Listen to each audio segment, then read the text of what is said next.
আমার প্রিয় স্টুডেন্টসরা, আশা করছি সকলে ভালো আছো। তোমাদের সকলকে আমার ইউটিউব ক্লাসে স্বাগত।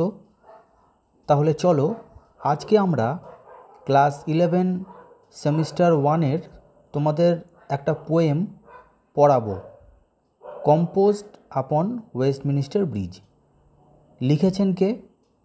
লিখেছেন উইলিয়াম ওয়ার্ডসওয়ার্থ। এই কবিতাটা আজকে আমরা পড়ব, কিন্তু পড়ার আগে কিছু বেসিক ইনফরমেশান আমাদের জেনে নেওয়া জরুরি। সেই জিনিসগুলো তোমরা একটু নোট করে নেবে।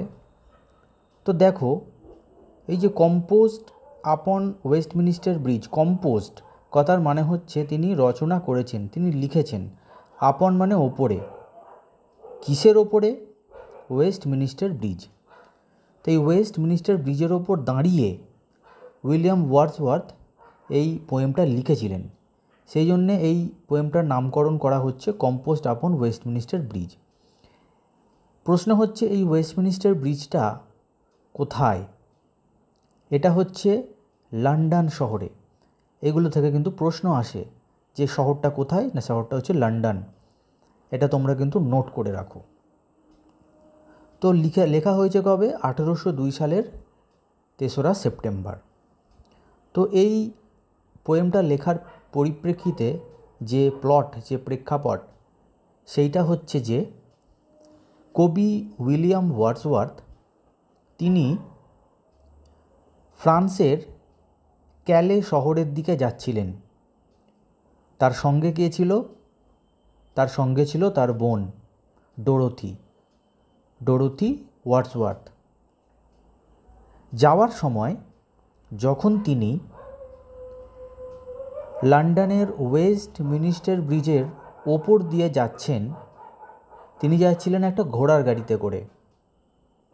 গাড়িতে করে নিজের বোন ডোরোথি ওয়ার্ডসওয়ার্থকে নিয়ে তিনি ফ্রান্সের ক্যালে শহরের দিকে যাচ্ছেন। আর তার মাঝখানে পড়ছে লন্ডন শহরের ওয়েস্টমিনিস্টার ব্রিজ। সেই ব্রিজের ওপর দিয়ে যখন তিনি যাচ্ছেন, তখন সময়টা হচ্ছে একদম ভোরবেলা, প্রভাতকালীন সময়। সেই সময় ওই ব্রিজের ওপর থেকে আশেপাশের লন্ডন শহরের সৌন্দর্য দেখে তিনি অভিভূত হয়ে গেছিলেন, তিনি মুগ্ধ হয়ে গিয়েছিলেন। তিনি সঙ্গে সঙ্গে তার ঘোড়ার গাড়িটাকে ওইখানেই দাঁড় করিয়ে তার ওপর উঠে বসেন এবং উঠে বসে তিনি সেই লন্ডন শহরের সৌন্দর্যটাকে উপভোগ করতে লাগলেন। এবং ওইখানে বসে বসেই তিনি এই কবিতাটা লিখে ফেললেন। সেই জন্যে এই কবিতাটার নাম হচ্ছে কম্পোজড আপন ওয়েস্টমিনিস্টার ব্রিজ। তো এই যে কবি উইলিয়াম ওয়ার্ডসওয়ার্থ, তিনি কী ধরনের কবি, কী ধরনের পোয়েট? তিনি হচ্ছেন রোম্যান্টিক পোয়েট। রোম্যান্টিক পোয়েট মানে হচ্ছে প্রকৃতির সৌন্দর্য নিয়ে যিনি কবিতা লেখেন। রোম্যান্টিক মানে হচ্ছে প্রকৃতি, ঠিক আছে? প্রকৃতির সৌন্দর্য নিয়ে তিনি কবিতা লিখতেন বলে তাকে বলা হয় রোম্যান্টিক পোয়েট। আর কোন শহরে এই ব্রিজটা অবস্থিত? লন্ডন শহরে। তো এই কিছু বেসিক ইনফরমেশান তোমাদের বলে দিলাম। এবার তাহলে চলো এই কবিতাটা পড়তে শুরু করি। দেখো কি বলছে। Earth has not anything to show more fair. Earth মানে পৃথিবীর, হ্যাজ নট নেই, এনিথিং কোনো কিছুই, টু শো দেখাবার, মোর ফেয়ার এর চেয়ে বেশি সুন্দর। অর্থাৎ লন্ডন শহরটার সৌন্দর্য তাকে এতটাই অভিভূত করেছে যে তিনি বলছেন যে পৃথিবীর এর চেয়ে বেশি সুন্দর আর কিছুই দেখাবার নেই। মানে এটাই হচ্ছে পৃথিবীর সবথেকে সুন্দরতম দৃশ্য। Dull would he be of soul. Dull মানে হচ্ছে নির্বোধ। Would he be of soul, soul মানে আত্মা। আত্মার দিক থেকে সেই মানুষটা, এখানে যে হি বলা হয়েছে, এখানে একটা কোনো না কোনো মানুষকেই এটা বলা হচ্ছে যে আত্মার দিক থেকে সেই মানুষটা হচ্ছে বড়ই নির্বোধ। হু কুড পাস বাই, যে পাস বাই মানে হচ্ছে পাশ কাটিয়ে চলে যাওয়া, যে পাশ কাটিয়ে চলে যেতে পারে। এ সাইট, এই রকম একটা দৃশ্য, সাইট মানে দৃশ্য। সো টাচিং, টাচিং মানে মর্মস্পর্শী। ইন ইটস ম্যাজেস্টি, নিজের মহিমায়। অর্থাৎ এই রকম একটা সৌন্দর্যকে যে ব্যক্তি উপভোগ না করে পাশ কাটিয়ে চলে যাবে, সে হচ্ছে বড়ই নির্বোধ, আত্মার দিক থেকে বড়ই নির্বোধ। অর্থাৎ প্রকৃতিকে বোঝার ক্ষমতা কিন্তু সবার থাকে না। প্রকৃতির সৌন্দর্যকে উপভোগ করার সেই দৃষ্টি সবার থাকে না। তাই তাদেরকে কবি আত্মার দিক থেকে নির্বোধ বলছেন। This city now ডথ like a garment. দেখো, দিস সিটি, এই শহরটা, এই শহর মানে কোন শহর? লন্ডন শহর। এই শহরটা নাও এখন, ডথ, ডথ হচ্ছে ডাজের পোয়েটিক ফর্ম, মানে ডথ মানে হচ্ছে ডাজ, DOES, মানে এটা হচ্ছে ভার্ব। ডু ডাজ তোমরা জানো, সেই ডাজ এটাই হচ্ছে এখানে ডথ। এই শহরটা এখন লাইক এ গার্মেন্ট, গার্মেন্ট মানে পোশাক, একটি পোশাকের মতন, ওয়্যার পরিধান করে রয়েছে। এই শহরটা এখন একটি পোশাকের মতন পরিধান করে রয়েছে। কি পরিধান করে রয়েছে? The beauty of the morning, প্রভাতের সৌন্দর্যকে যেন এই শহরটা পরিধান করে রয়েছে। তো এইখানে যে ডিভাইসটা ব্যবহার করা হয়েছে, সেই ডিভাইসটাকে বলা হয়, তোমরা লিখে রাখো, পার্সোনিফিকেশন। পার্সোনিফিকেশন কী জিনিস? পার্সোনিফিকেশন হচ্ছে যখন কোনো নিষ্প্রাণ বস্তুকে ব্যক্তি সত্তা আরোপ করা হয়, তখন সেটাকে বলা হয় পার্সোনিফিকেশন। এই যেমন ধরো, আমি যদি কথায় কথায় বলি যে আমিও হাঁটছি, ওই চাঁদও আমার সাথে সাথে হাঁটছে। আমরা তো দেখেছি আকাশে, আমরা যেরকম হাঁটি, চাঁদও যেন মনে হয় আমাদের সাথে সাথেই যাচ্ছে।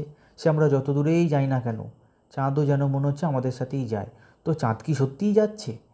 চাঁদ তো সত্যি যাচ্ছে না, কিন্তু আমরা কবিতা লিখতে গিয়ে, প্রকৃতির সৌন্দর্য বোঝাতে গিয়ে আমরা এরকম লিখি, চাঁদও আমার সাথেই যাচ্ছে। তো এই যে চাঁদও আমার সাথে যাচ্ছে, তো এই যে চাঁদকে ব্যক্তিসত্তা আরোপ করা হচ্ছে, এইগুলোকে বলা হয় পার্সোনিফিকেশন। এটা লিখে রাখো, এখান থেকে কিন্তু প্রশ্ন আসে। এই রকম উদাহরণ তুলে দেবে, অপশানে অনেক কিছু দিয়ে দেবে, তার মধ্যে পার্সোনিফিকেশনটা তোমাদের চুজ করতে হবে। তাহলে এই শহরটা এখন একটি পোশাকের ন্যায় পরিধান করে রয়েছে প্রভাতের সৌন্দর্যকে। তো সেই সৌন্দর্যটা কীরকম?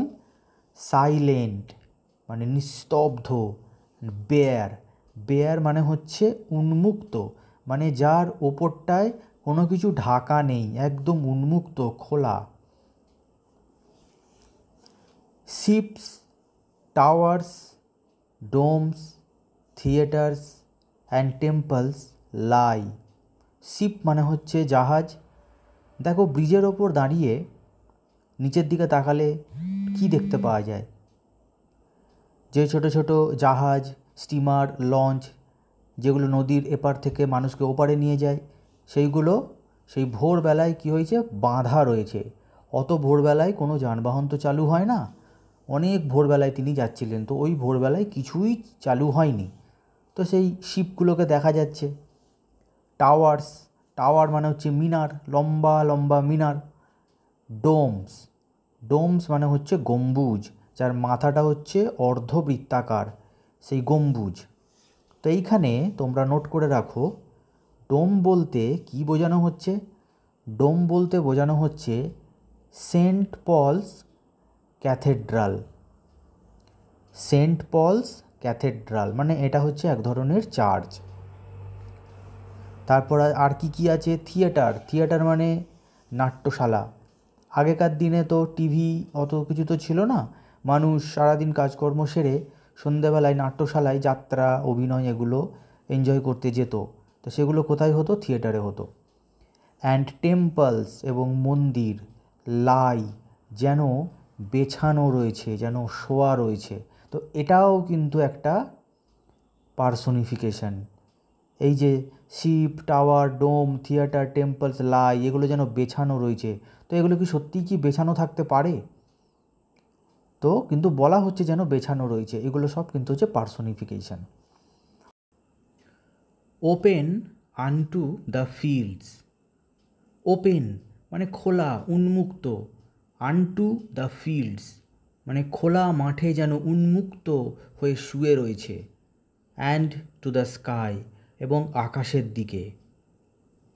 All bright and glittering in the smokeless air, all মানে সমস্ত কিছু, ব্রাইট উজ্জ্বল, অ্যান্ড গ্লিটারিং এবং ঝলমল করছে, ইন দ্য স্মোকলেস এয়ার ধোঁয়াহীন বাতাসে।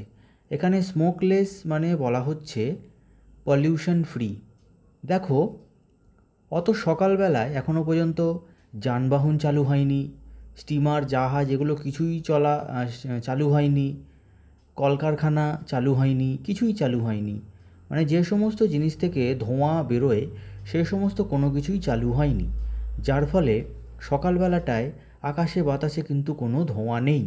আর সেই কারণে এই সমস্ত জিনিসগুলোকে কিন্তু উজ্জ্বল আর ঝলমলে দেখাচ্ছে। Never did sun more beautifully steep, দেখো নেভার কখনো নয়, ডিড সান মানে সূর্য কী করেছে, মোর বিউটিফুলি স্টিপ মানে এত সুন্দরভাবে এর আগে কখনো ভিজিয়ে দেয়নি। স্টিপ মানে হচ্ছে ভেজানো, আমরা ভেজাই কি দিয়ে? জল দিয়ে। কিন্তু এখানে বলছে যে সূর্য এর আগে কখনো এত সুন্দরভাবে ভিজিয়ে দেয়নি। কাকে ভিজিয়ে দেয়নি? ইন হিজ ফার্স্ট স্প্লেন্ডার, তার প্রথম আভা দিয়ে। অর্থাৎ সূর্যের একদম প্রথম যে আলোকরশ্মি, যে আভা, সেটা দিয়ে এর এত সুন্দর করে এর আগে কখনো ভিজিয়ে দেয়নি। কাদেরকে? Valley, rock or hill. Valley মানে উপত্যকা, রক মানে পর্বত, অর হিল অথবা পাহাড়। তো দেখো, সূর্যের আলো সবার আগে কাদের ওপর পড়ে? যে সবথেকে উঁচু তাদের ওপরেই পড়ে।